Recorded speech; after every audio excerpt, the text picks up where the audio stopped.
highest, most prestigious award the United Pangasinanes bestows on deserving awardees.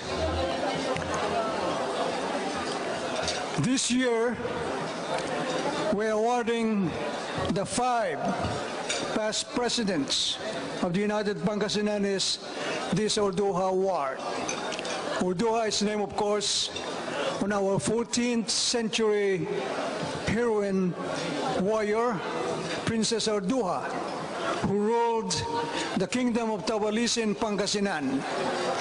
This is to honor and recognize her bravery, her courage, his leadership, her integrity in leading the province to the glorious past.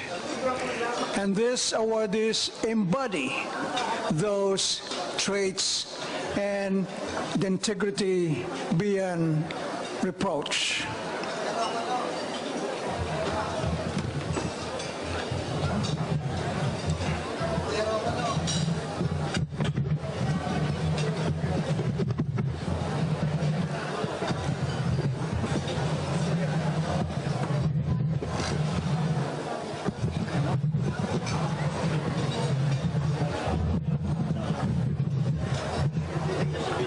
Should be enough.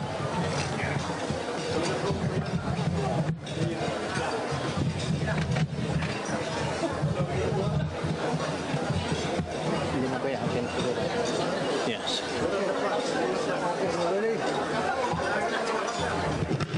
Now I will call the past presidents and the first ladies. But let me just say at the beginning that all of these gentlemen and these ladies worked so hard to bring the UPA to what it is today. They engaged themselves in fundraising activities, in socials, in games, in tours, in conferences, in receptions, in all activities to bring glory to the UPA. And in their own way, they contributed so much to what it is today. So let me call them one by one.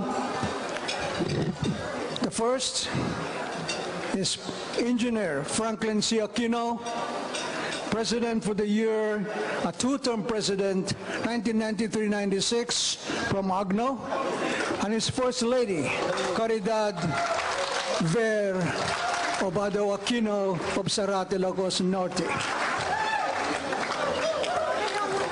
Mr. Aquino wants to remember for his effort to convert our first floor garage and warehouse to our social and meeting hall, as well as he initiated the Mrs. Pangasinan as a fundraising activity for the UPA, which resulted in a lot of revenue to pay off the debts of the previous administration and to continue the improvement of the Pangasinan building.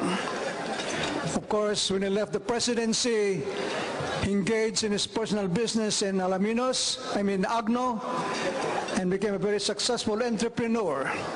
And then when he went home, he did not bring with him just 2 balikbayan boxes. He brought with him employment for his townmates, Mr. Franklin Aquino. Now we call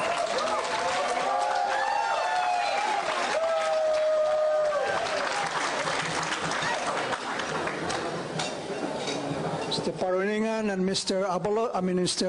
Padilla. We'll give them the medallion and the plaque. And the First Lady will receive the flower from our First Lady, Mrs. Panuringan.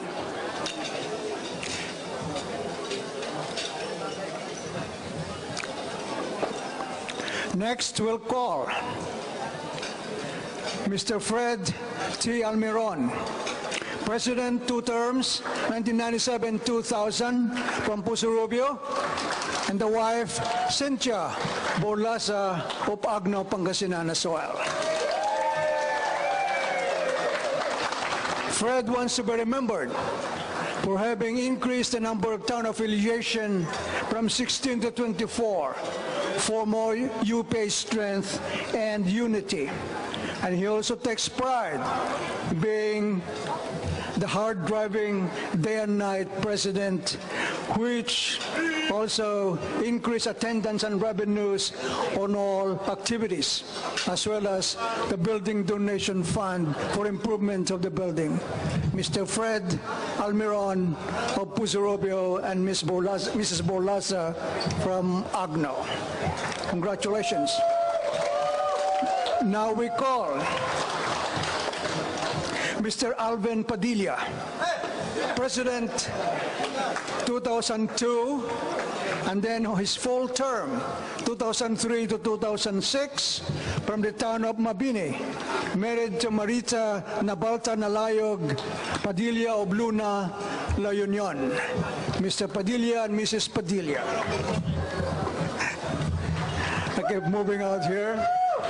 Alvin wants to be remembered for having updated all the legal documents, get our status in good order of the Franchise Tax Board, and he presided over the ceremonial burning of the deed of trusts, signifying the full payment of our mortgage on our building. And that was in June 26, 2006.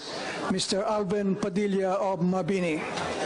Now we call our singing president as well, our vice president, two-term president, and two-term vice president, Mr. Ernesto Ferrer Abalos of Calasiao, president 2007-2010, and his wife, Flory Valio Abalos of Calasiao.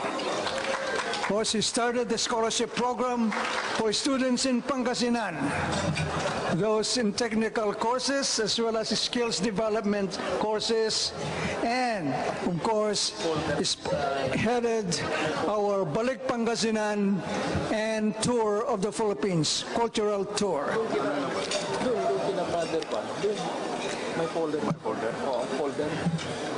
Now let me call our immediate past president, Mr. Chris Y.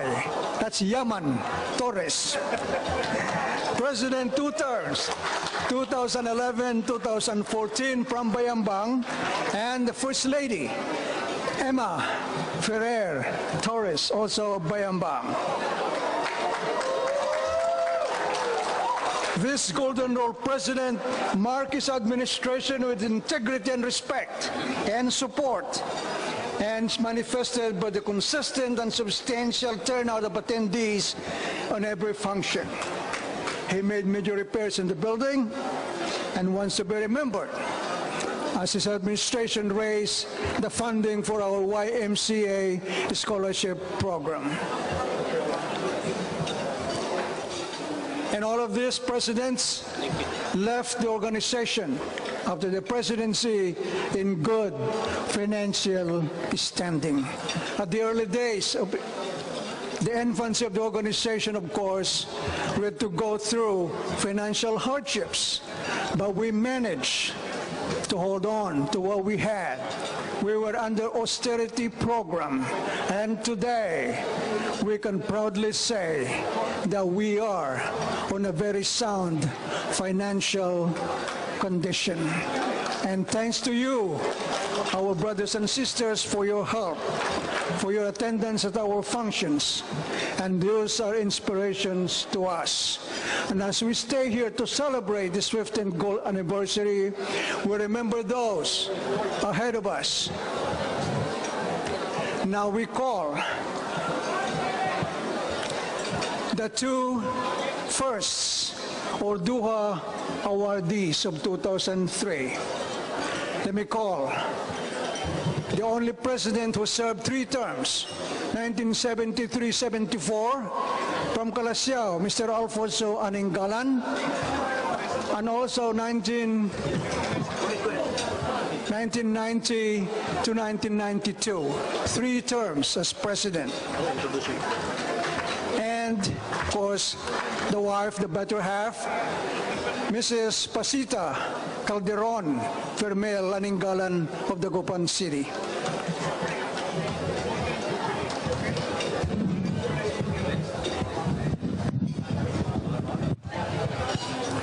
And likewise, they will be joined by Sosimo de Villas, past President, Director Emeritus, and his lovely wife, Loretta de Villas.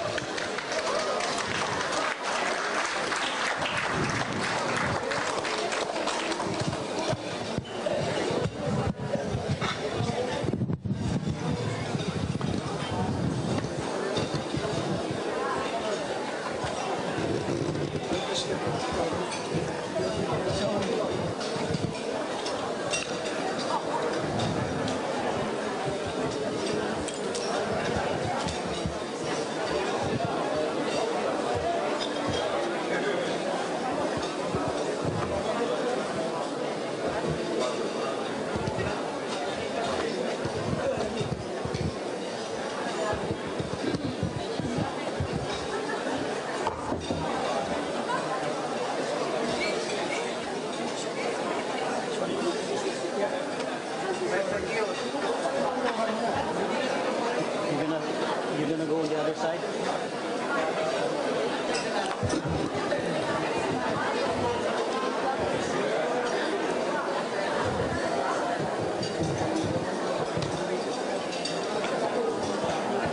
Ladies and gentlemen, my fellow Pangasinenses, distinguished guests, may I present to you the first 7 recipients. The first 7 recipients of our highest award, the Princess Urduja Award. Please give them a big round of applause.